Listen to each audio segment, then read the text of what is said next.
This is Faceman, and you're listening to the Literati Records podcast.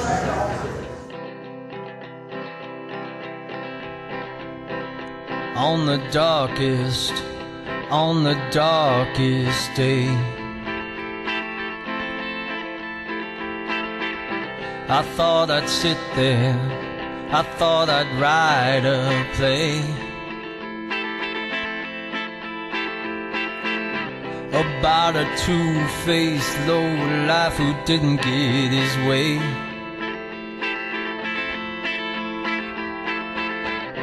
Act 1, scene 1, he enters with his shirt undone. He says, I have all these enemies that I fight with day to day. It's my way or the highway, I don't care what they say. These enemies weren't enemies, but now they are because of what they think. They think I'm a loose daughter, whack job, I'm a crazy loser. I'm a user, crackberry, I'm a hypocrite. I'm a weak-hearted, soft soul, I'm a home in a flood. I'm a dipshit, think swine, I'm a lifetime kicking sign.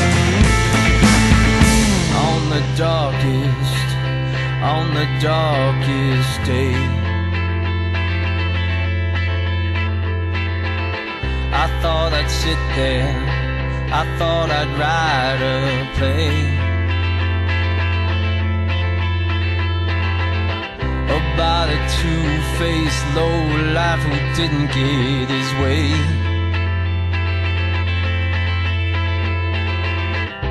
Act 1, scene 1, he enters with his shirt undone. He says, I have all these enemies that I fight with day to day. It's my way or the highway, I don't care what they say.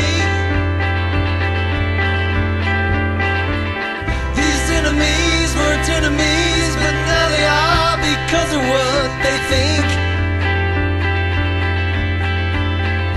They think I'm a loose daughter, whack job, I'm a crazy loser. I'm a user, crackberry, I'm a hypocrite. I'm a weak-hearted, soft soul, I'm a home in a flood. I'm a dipshit, think swine, I'm a lifetime kick me sign.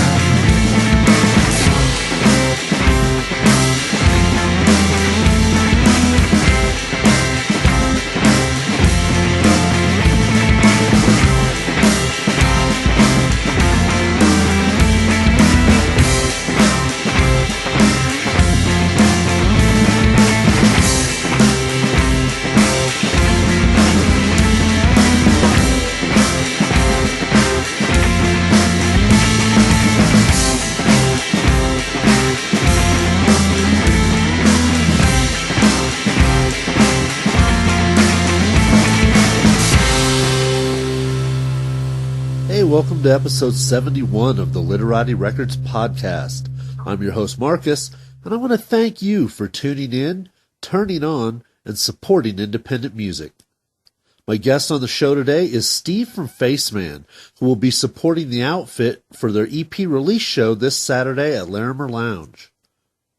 I really want to thank Steve for his candor as we had an engaging 57-minute conversation. I also apologize for getting the show out a day late, as I was forced to make some tough editing decisions, trimming roughly 40 minutes from our interview. So I'm skipping the housekeeping today and jumping right into our feature. All music on today's show can be purchased from the Faceman Bandcamp page, so if you hear something you like, be sure to go over and support the artist. You can find a complete track listing in the show notes on our website at www.literatirecords.com.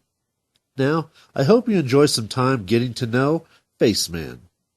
Right, well, I'm down here at Renegade Brewing Company with Steve from Faceman. It's good to meet you, sir. Yeah, good to meet you. Thanks, Mark.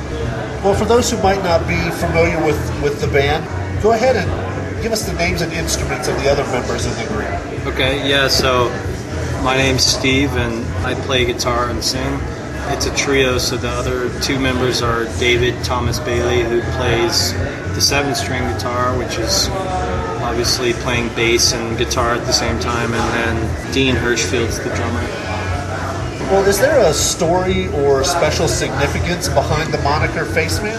I guess it's 4 years ago now. I wanted to sort of start a band, and most of the stuff I was writing was pretty folky, and it just was, I'd play live and solo, and I was bored, and it seemed like everyone else was bored, and so I'm like, man, there's more in me that wants to do more of the show side of things, and so, and I also wanted to be anonymous, just for multiple reasons. A, it was fun. B, I had a golden parachute. Nobody could ever remember me if it sucked. So I viewed it as, what can we use to differentiate our show from, all the other stuff out there? So it was legitimately used as a marketing technique early on. I wore this suit, and it was everything was very shitty and homemade looking. Nice. And so, and it didn't really match the music, so it was really, it was confusing to me. I can't even imagine. It must have been confusing to the audience, but it's definitely made a certain brand for us.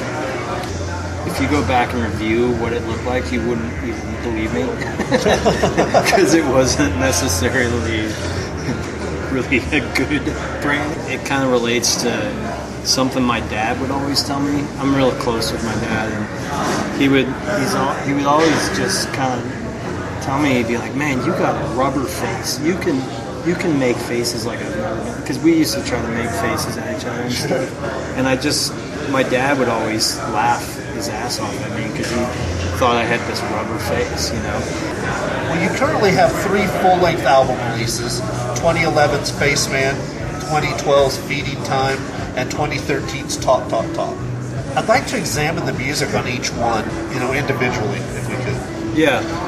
The debut album, Faceman, really feels like the start of a journey or like a search for something. It has lots of philosophical questions and themes. Can you give us more insight into the music on that album? Yeah, absolutely. That's really interesting you think that. So the first record's definitely more of a songwriter bringing songs to a band. And it was a very self-loading album.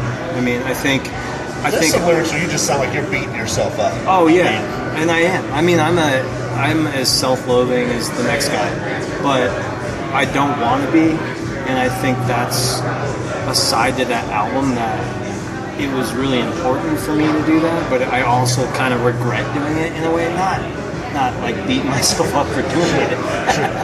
Self-loathing about writing the self-loathing album. But no, I think I was going through a divorce, and there was a lot of turmoil in my life, and the coolest part in my mind of that album was that I didn't give a fuck what anyone thought, and it was just like, I want to play music. This is some ideas, and this feels so unbelievably good to just put something out there and that other people actually want to do it with me. I was at a dead end, and it just, there was a certain feel like floodgates were opening, so that's probably enough said about that first album. we still play the first song on that album, Darkest Day, all the time. We still play Big Head all the time. And so there's songs there that have just become these really nice songs to go back to. Okay, well, your follow-up, 2012's Feeding Time, feels like a big step up in terms of songwriting, execution, and the production. It feels much more intense and adventurous in its arrangements, and the tonality is a little darker, I think, than the debut album. Would you say that's kind of true? Yeah, I think that's a really interesting feedback from that. I mean, I think Feeding Time was really geared towards getting out of this folk feel. So tonality-wise, we wanted to get more into like a rock feel, and I love dark music, and I like, and honestly, like the fifth album, I wouldn't be surprised if it was like straight up the heaviest shit you've ever heard. I like really have always been very interested in like heavy music, but I never thought it was me. And so, like I'm starting to realize that no, I have that in me. Even in the lighthearted songs, I really am starting to realize I use it as like a release for anger.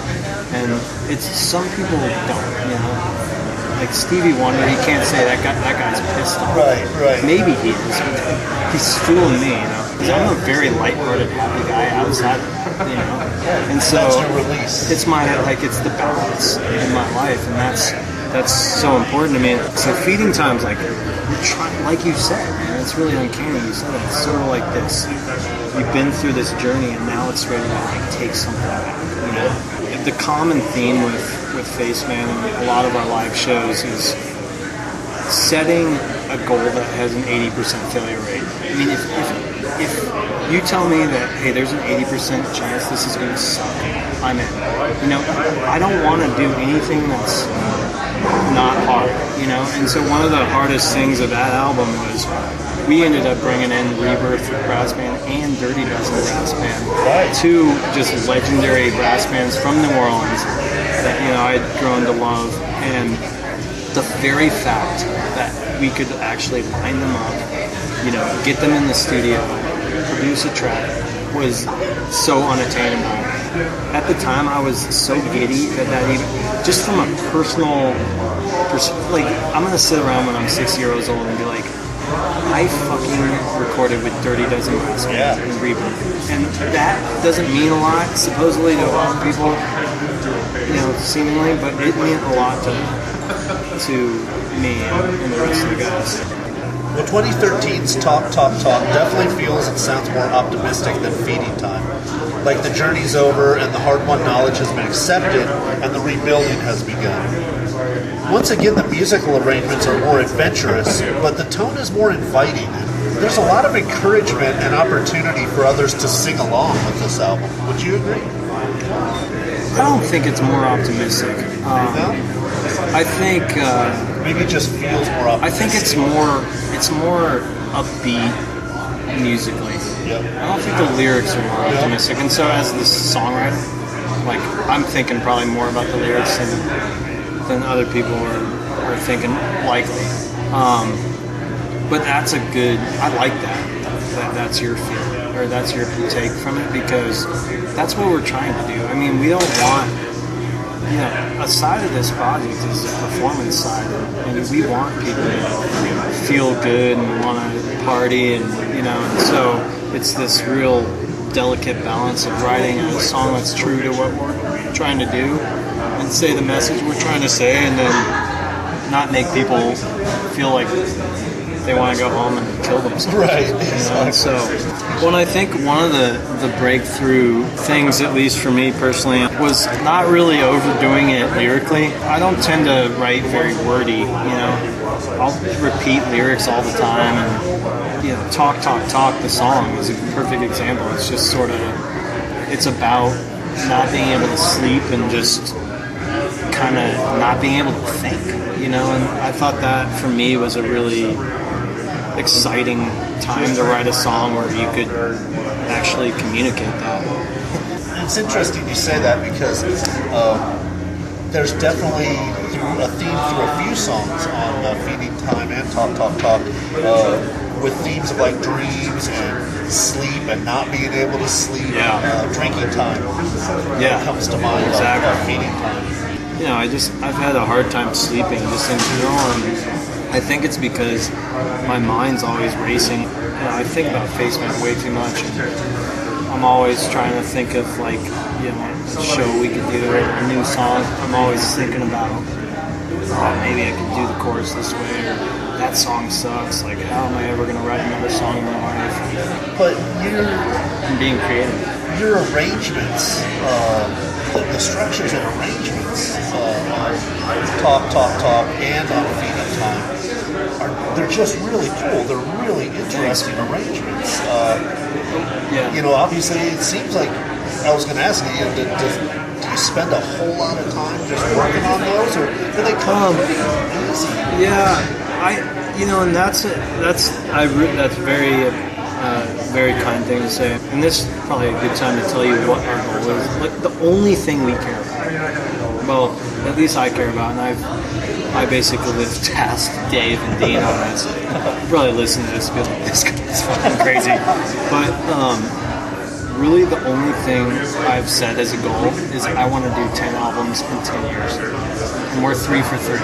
Yeah. And that is harder than you think. I mean, we're on the 4th album. We probably have about 10 songs right now. We're going to try to get like 15 and vote on 5 that don't make it. But to keep the arrangements sort of fresh, the lyrics fresh, the sound fresh is the hardest thing I've ever tried to do.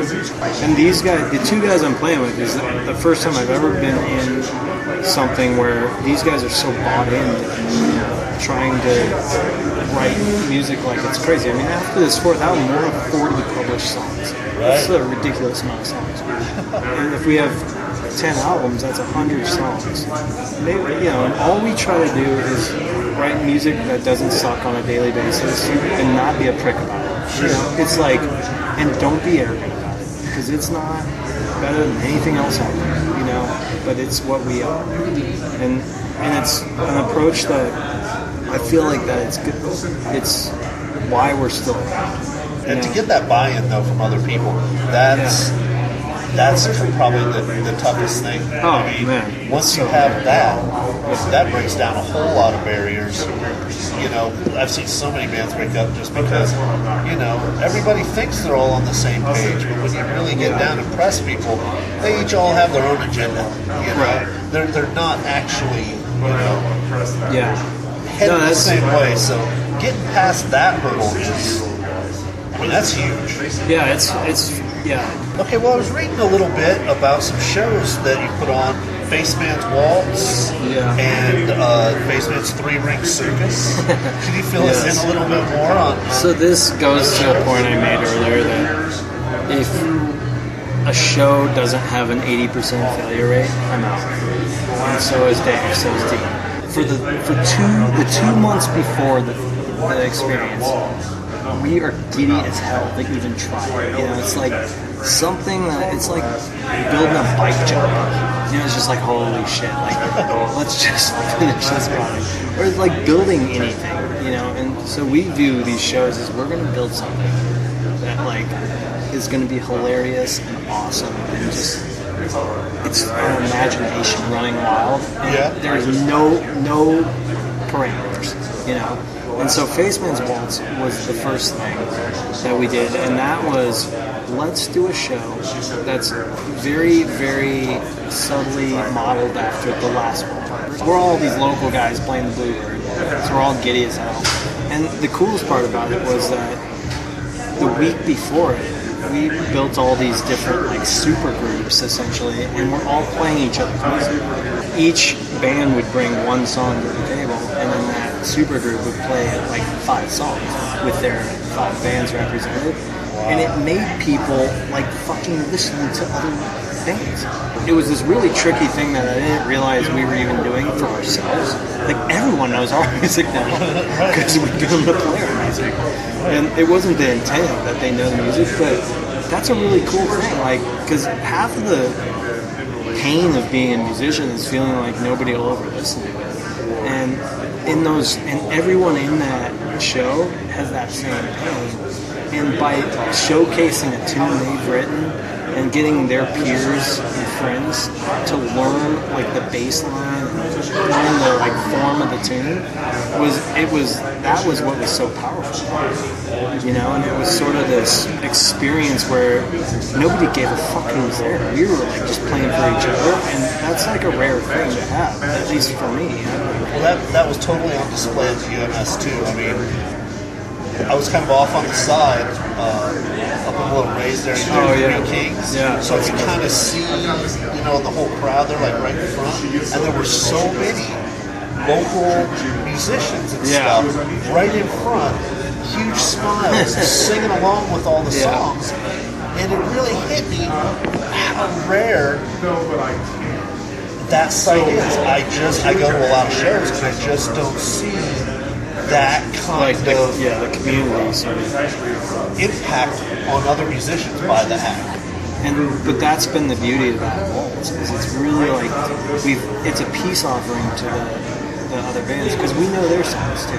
I think the shows are really cool. Very cool. Thanks, man. Yeah, and so the others, we're starting to go into these other type of shows where, like for example, the Faceman's Ring Circus at Three Kings. So that show was by far probably the most fun I've ever had at any show. I don't know what it was, but it just came together. So you're going to be supporting the outfit on their EP release show coming up on the 24th at Lammer Lounge, correct? Saturday. You got a really great relationship with those guys, it seems like. Yeah. Play a lot of shows together? Yeah, we've played lots and lots of shows with Outfit. We're super tight with those guys. And so... Well, is there a particular track from any of your albums that you'd like to close this interview with? Yeah, maybe put on Tackle Me Down, the first track of the first or the third record. That would be a good one to end on. Excellent. So, yeah, thanks for your time, Mark. Well, thank you, Steve, for getting together with us, and look forward to seeing you down at the Lammer Lounge for the EP release show. That will be a great night. Been texting Eric. We're ready to party. Excellent. Thanks a lot, man. Yeah, thank you. Tackle me down, tackle me to the ground. Oh, it'll take two, it'll take more than one. I'm your only son, only you this one. The fight's in me, the fight is in your son.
my time is spent drinking through the night.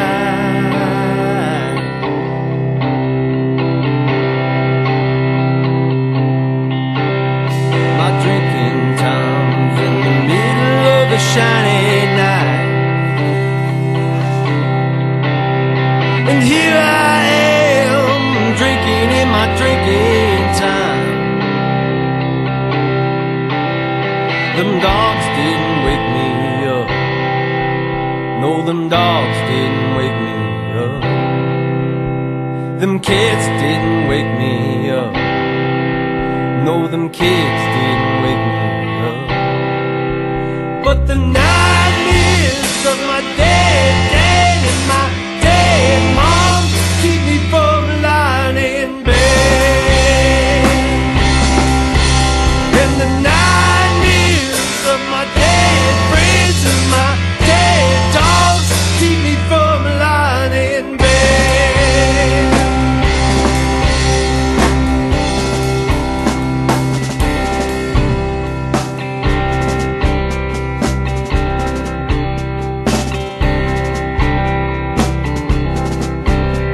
My sleeping time's in the middle of a sunny day. Rest of my time is spent drinking through the night.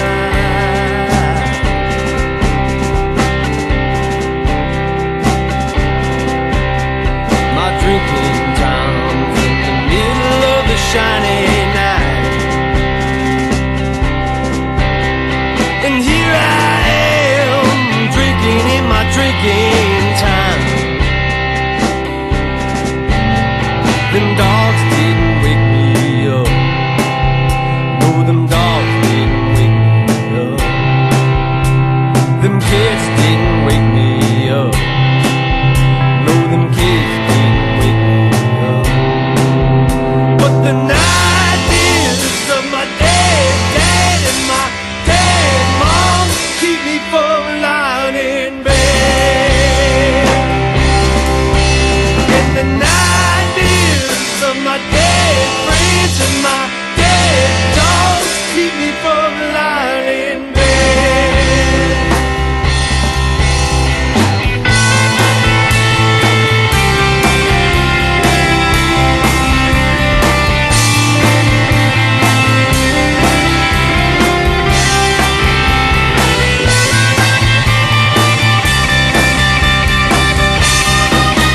But the nightmares of my dead dad and my dead mom and my dead friends and my dead dogs keep me from lying in bed.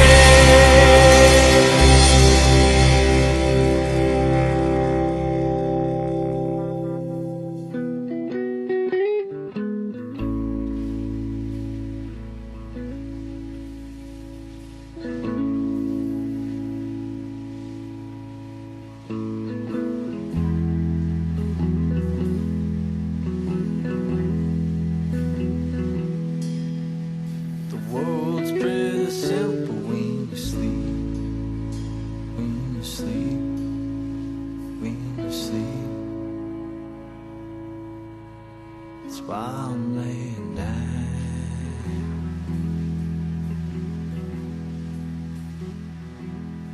Tomorrow will be different than today, than today, than today. What'll happen, I can't say.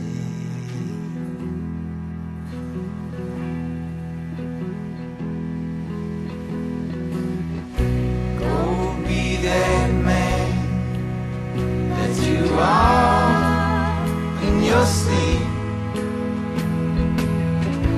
Don't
me smile.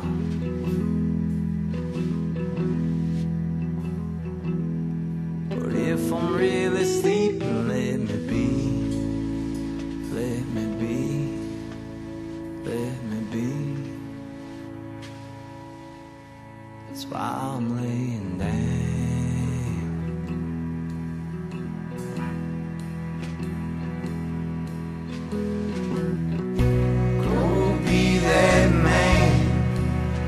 That you are in your sleep. Don't be afraid. Do not live in fear. Go be that man that you are in your sleep. Don't be afraid.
On your mama's couch. Don't be afraid.